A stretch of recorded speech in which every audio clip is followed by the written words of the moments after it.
But here you go.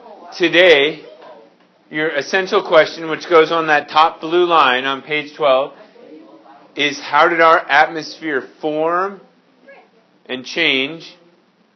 The topic, which goes on the top right or top left of your page, is atmosphere formation. You're on page 12, and your code today is 210. Also, please don't forget that 14 October that's up here, that's the date you want to have that test retaken by if you want to retake that test. What we're talking about is how our atmosphere got here, because it has not always been here, which is kind of crazy to think about. So you ever watch, there's one or two movies that this may make sense to you with. There's Hot Tub Time Machine. Anybody see that one? Me neither. Bill and Ted's Excellent Adventure. There we go. So those are the only two movies. Oh, or Back to the Future, I guess. Okay, so we can use any one of those three movies here. And if you've seen Back to the Future, if you could hop in the DeLorean. If you've seen Bill and Ted's Excellent Adventure, you could hop in the phone booth. And if you'd seen Hot Tub Time Machine, you could hop in the hot tub. Any one of those, right? Because we're going to use a time machine here to kind of travel back.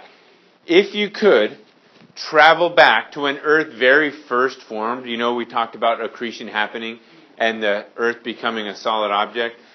If you could travel way back then, like you set the dial in that thing to go back that many billion years, and you like popped out way back at that point in time when the Earth first formed solid, and you hopped out of the time machine, and the first thing you did was like announce your presence. So you ever see Oprah? And she has like a weird singing voice when she says stuff. Like, I'm here! So you step out of your time machine and you do that. What's it going to feel like when you step out of your hot tub DeLorean phone booth time machine? It's going to feel like gas? Okay, so, well, Mario, start us off. What's it going to feel like? What's it going to feel like? False. No. Okay, so first let's talk about this. What is the temperature going to be like if you went back that far on Earth? Is it going to be wicked hot or wicked cold? Really cold. Ooh, opposite. Wicked hot. Like thousands of degrees hot. Hotter than, you know when you heat up your stove, like the coils on your stove, and they turn red hot? Hotter than that. Yeah. Like incredibly hot on the surface of Earth. Thousands of degrees hot. So hot that the surface of Earth wasn't even solid. It was molten rock. It was liquid rock. Hot enough that it was like volcano type rock, like lava, right? That's how hot it was. So if you were to go back in that time machine and jump out and like step on something to announce that I'm here, however Oprah does that, the first thing you do is cook. I mean, that's the first thing that would happen because it's hotter than your stove could ever get. Hotter than your oven could ever get. That's how hot it was. Yep, very much like lava. If you, since we're inventing time machines, we may as well invent other stuff.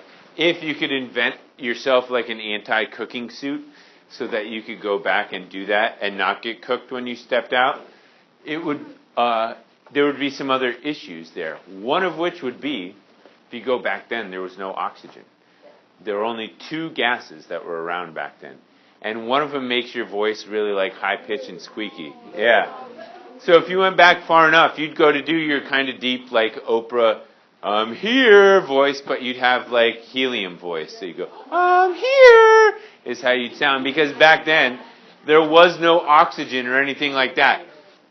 Which is kind of crazy. So if you go back far enough in time, you would die. One, you would get cooked. And two, there's no oxygen for you to breathe. There's just helium and this other gas we're going to talk about. So you wouldn't make it. So if you ever find yourself in a time machine, make sure you don't set the dial too far back, because then you're not going to make it. Yeah. What's up, Gary? Their voice would be like they were walking through that virgin island. Yeah, that's right. So first thing that you guys want to get down is this. It's the definition of the word atmosphere. And our atmosphere, or any atmosphere, is just a layer of gas. And when I say gas, I don't mean like car gas, right? So somebody said that yesterday. Like we are not surrounded by gas. I said, but we are. They said, well, then why do we have to pump it in our cars? And I said, good point. So not gasoline, right? Gas is short for gasoline, but gas as in like air that surrounds us. So we have a layer of gas that surrounds us, and it does a job to protect us.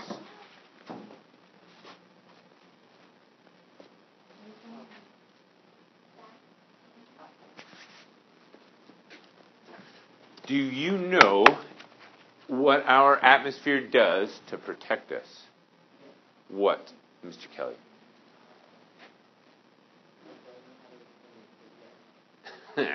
All right. So that was Mr. Kelly, just in case. Mr. Jacob Kelly, Kelly, comma Jacob. Okay. So Mr. Kelly knows it does protect us, but is not sure how to explain what it does. True? Okay. Would you care to speak into the microphone? Mr. Kelly? Yes. Just checking. Okay.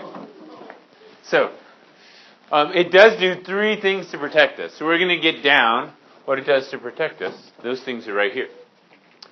One thing it does, I'll get this on video. Hopefully it can be seen. I wonder if it's mirror writing on there.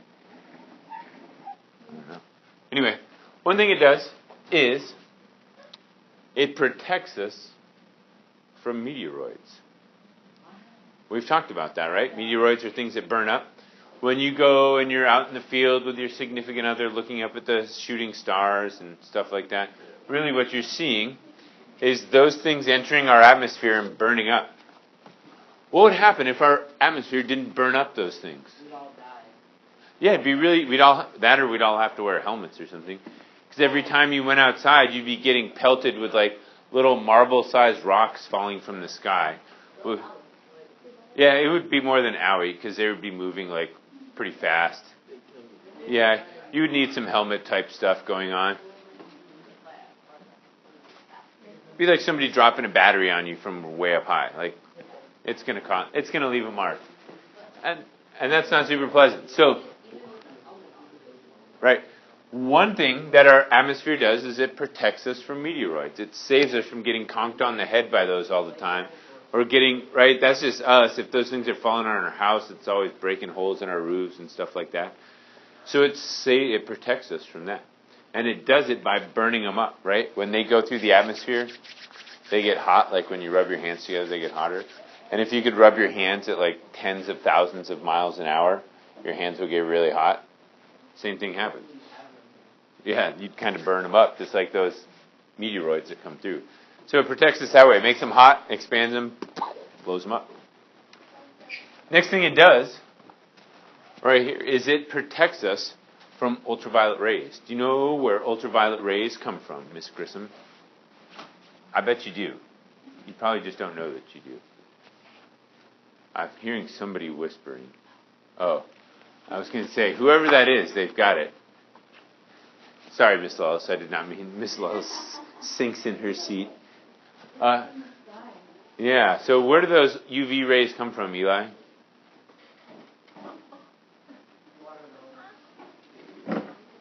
Jake, will you say that in the microphone so that when your parents come? So, Jake, can you tell us where UV rays come from? The sun. That was not what he said the first time. So yeah, UV rays come from the sun, right? And too much of those things causes skin damage. You can get skin cancer if you're too exposed to ultraviolet rays, and that shortens lifespan. So we need that there to help protect us from that. Sunburns and things like that are the result of it. In the 80s, we did stuff like accidentally burn a hole in that thing. Oops. We had little aerosol cans, the spray cans. They had a chemical in there, and it would go up into the atmosphere, and it would eat the ozone, and eventually we ate like a hole through the ozone. So that wasn't super awesome. But it's fixed now. The Earth fixes itself. All it takes to make, you've smelled ozone before, you just don't know that you've smelled it. So when you go out, have you ever been outside after a thunderstorm? No. And it's got that nice, unique, it smells like super fresh? That's ozone. Ozone gets created when electricity goes through oxygen, and it smells really fresh. So the last one we got that our atmosphere does is it keeps our temperature balanced. It allows it so we don't get too cold at night and too hot during the day. And as an example of that, there's a planet, the first one away from the sun, which is Mercury. It doesn't have an atmosphere around it, and it has day and night just like we do. In the daytime on Mercury, it is positive, like it's more than 900 degrees when it's facing the sun. But then because it doesn't have an atmosphere, it doesn't stay that hot. As soon as it's not facing the sun, it's like negative 200 or 300 degrees. So they've got a temperature swing there that's well over 1,000 degrees because they don't have an atmosphere. Our atmosphere keeps it to like, 40 or 50 degrees a day is what we go up or down. So that's one thing our atmosphere does. So now you know three things that our atmosphere that we're talking about is this one. Our first atmosphere was mostly hydrogen, and you can use H to represent hydrogen because that's its symbol from up there. So it was mostly hydrogen and helium, and we got it as as accretion was happening. We picked up gases as well. The atmosphere was made of super light gases that like to float up, right? And as a result of that, they did not stick around because they were too light. What happened was they floated up, and then our sun had a little eruption, and they were gone. They got blown away by our sun when it pulsed out some energy. So we got stripped of our atmosphere.